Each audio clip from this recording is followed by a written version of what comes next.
Al-waqt kasayf illam taqta'hu qata'ak. Waktu itu bagaikan pedang. Kalau Anda tidak potong itu waktu, Anda akan dipotong dengan waktu. Maksudnya potong itu waktu, manfaatkan.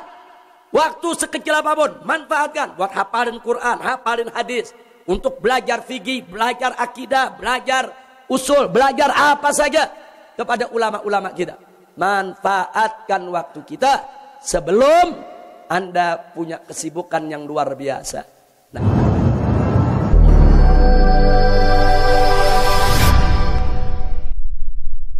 Nah, selanjutnya menyambung apa yang tadi disampaikan oleh guru-guru kita, wabil khusus yang tadi dikupas secara singkat, padat, ringkas, jelas tentang pentingnya kita ini mencintai ulama.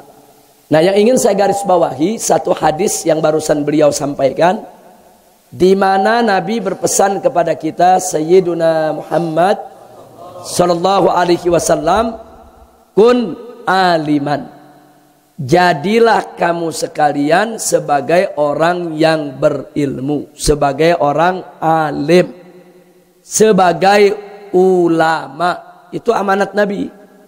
Jadi selama kita bisa berusaha, belajar, berjuang untuk menjadi ulama, jadi ulama. Itu amanat yang pertama. Nah, kalau memang nggak bisa jadi ulama, au muta'alliman, atau setidak-tidaknya yaitu menjadi santri yang menuntut ilmu, mendalami ilmu. Nah, yang ingin saya garis bawahi apa? Ingat, kalau seseorang ingin menjadi ulama, berarti ke depan dia akan menjadi pemimpin umat. Dia akan menjadi pemimpin santrinya, dia akan menjadi pemimpin muridnya, dia akan menjadi pemimpin jamaahnya, dia akan menjadi pemimpin masyarakatnya.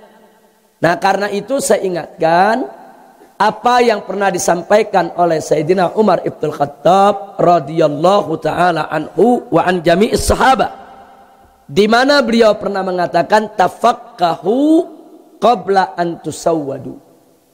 Tafaqahu qabla an tusawwadu. Artinya jadi, yaitu tafaqahu, belajar fikihlah kamu sekalian, belajar tentang hukum Islam sebelum kalian ini diangkat oleh umat sebagai pemimpin, sebelum disepuhkan, sebelum dijadikan guru mereka, sebelum dijadikan rujukan. Jadi sebelum kalian dijadikan rujukan, menjadi tempat bertanya umat, tempat rujukan umat, yaitu tempat meminta fatwa dari umat, panutannya umat, maka tafaqahu, yaitu perdalamlah ilmu fikih, ilmu tentang hukum Islam. Ini amanat daripada Sayyidina Umar ibn Khattab.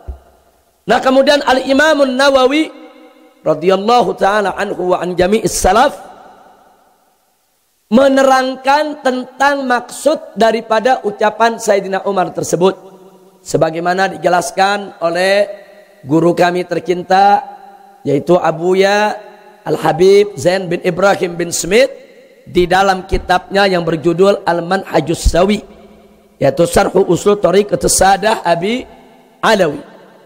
Nah, di sini diterangkan oleh Imam Nawawi yang dimaksud oleh Sayyidina Umar tersebut, maknahu ijtahidu fi kamali ahliyatikum wa antum adba qabla an tusiru sadatan. Jadi di sini dikatakan oleh Imam Nawawi, maksud Sayyidina Umar adalah ijtahidu fi kamali ahliyatikum. Berusahalah kamu, berjuanglah kamu untuk belajar, punya ilmu dengan segala keahlian.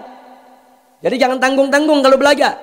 Masa lagi belajar udah kuras saja tenaga kita, pikiran kita, waktu kita habisin untuk belajar.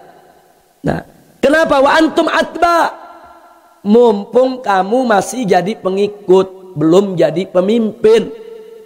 Mumpung kamu atba, mumpung masih jadi pengikut, qabla antusiru sadatan, sebelum kamu menjadi pemimpin. Kenapa? Fa innakum, karena sesungguhnya kamu sekalian, idza sirtum sadatan matbu'in, Kalau nanti di masa depan kamu menjadi pemimpin yang diikuti, imtana'tum minat ta'allumi, kamu akan terhalang daripada belajar. Kenapa? Lirtifa'i manzilatikum, karena kedudukanmu yang sudah tinggi, wa kathrati asgharikum, dan kesibukan kamu yang sudah banyak. Nah, sebab kalau Anda ini sudah jadi pemimpin, tiap hari tamu nggak berhenti. Kapan kita mau baca kitab? Tiap hari tamu bawa macam-macam masalah. Yang nanya ini, nanya itu, minta bantuan ini, minta bantuan itu. Kapan kita mau ngaji? Kapan kita mau belajar? Udah nggak ada kesempatan. Kita mau belajar, umat ngajak kita untuk ngajarin mereka. Nggak boleh ditolak ngajarin umat. Akhirnya kita sibuk ngajar ke sana, ngajar kemari, dakwah ke sana, dakwah kemari, sambut tamu di sini, tambut tamu di sana. Di mana Anda hadir, orang ngerubuti Anda untuk bertanya ini, bertanya itu, sehingga Anda nggak punya lagi kesempatan untuk belajar. Bukan Anda nggak mau belajar, bukan. Tapi memang waktu Anda sudah disita oleh para pengikut.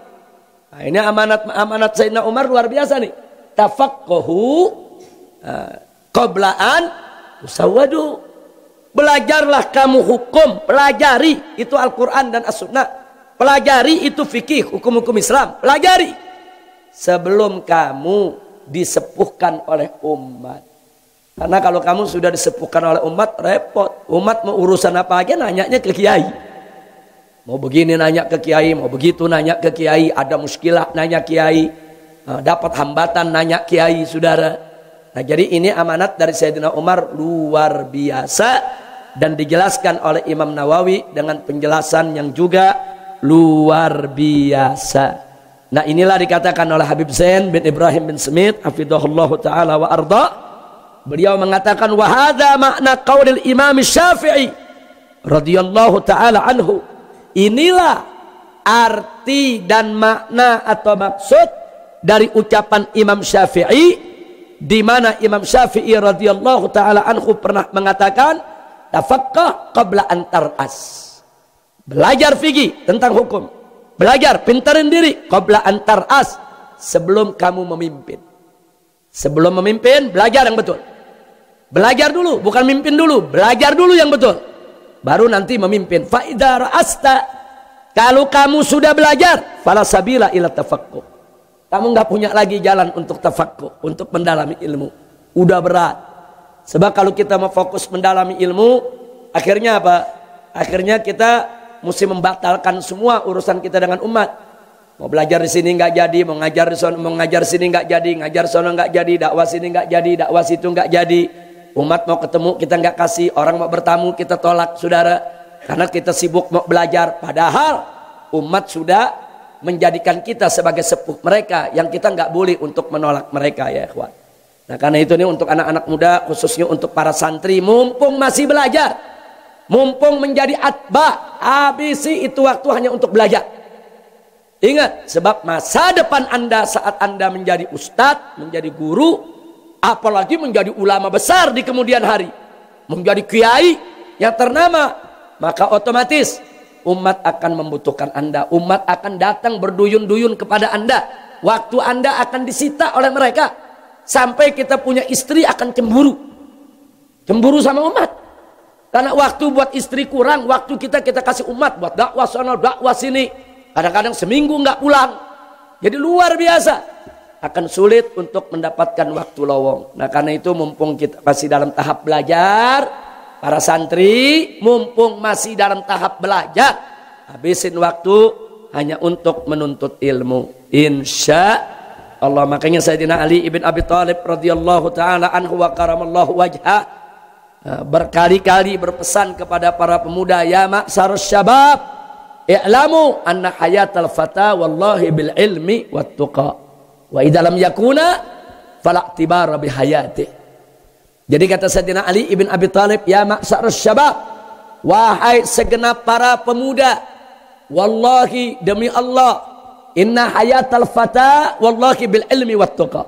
Sesungguhnya kehidupan seorang pemuda itu demi Allah bil ilmi wat tuqa harus diisi dengan ilmu dan takwa. Ilmu dan takwa. Wa idzalam yakuna, kalau dua perkara ini tidak ada dalam diri seorang pemuda enggak memiliki ilmu, enggak memiliki takwa, fala tibara bihayatih, enggak ada makna, enggak ada arti daripada dia punya kehidupan.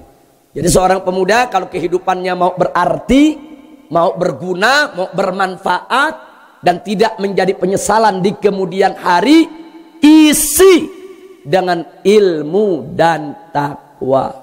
Insya Allah. Apalagi santri yang dikirim oleh orang tuanya ke pesantren, nggak usah mikirin apa-apa. Orang tuanya kalau sudah nitip anaknya di pesantren, berarti seorang tua pengen tuh anak jadi, tuh anak punya ilmu. Jadi itu santri udah nggak usah mikirin apa-apa, belajar dan belajar. Nah, justru kalau dia tidak belajar dengan baik, dia udah khianat amanat orang tua. Nah, jangan kita khianati amanat orang tua kita. Kalau orang tua kita sudah nitip kita di kiai, di guru, di majelis taklim, di pesantren, di sekolah, di madrasah. Nah, berarti apa? Orang tua menginginkan kita belajar. Nah, apalagi kalau orang tua masih kerja, masih berkorban, bayar untuk segala keperluan anaknya belajar. Jangan khianati orang tua. Nah, jadi perhatikan sekali lagi, Anda akan menyesal nanti. Kalau Anda sudah punya banyak kesibukan, Anda akan sulit mendapatkan waktu untuk belajar. Saya mengalami sendiri. Dulu waktu saya masih sekolah, khususnya kuliah, itu pagi, siang, sore, malam kerjaan saya baca kitab. Saya masuk ke perpustakaan, saya ambil buku yang banyak, saya bawa ke kamar saya. Anda boleh tanya kawan-kawan saya semasa kuliah dulu, saya nggak punya waktu buat main dengan kawan.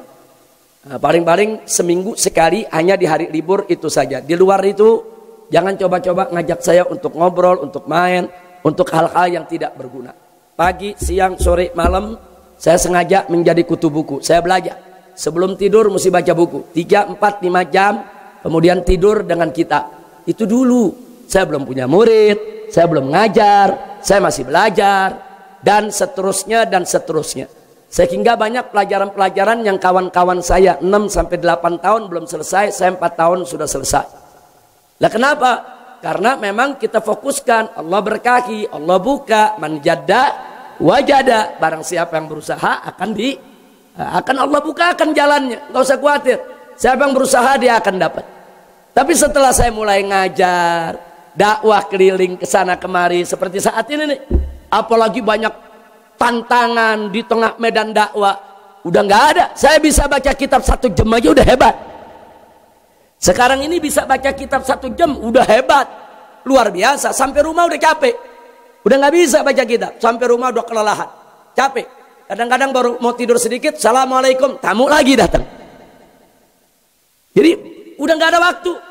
Nah, jadi kadang-kadang ingat begitu, ya Allah, kenapa kalau dulu kita ngasih buat belajar cuman 10 atau 15 jam, kenapa nggak 24 jam kita kasih sehari? Nyesel sendiri. Nah, kalau kita dulu sudah memberikan waktu yang menurut kita cukup untuk belajar, sekarang kita nyeselnya setengah mati, apalagi yang masa mudanya tidak memberikan waktu sama sekali. Anda akan menyesal.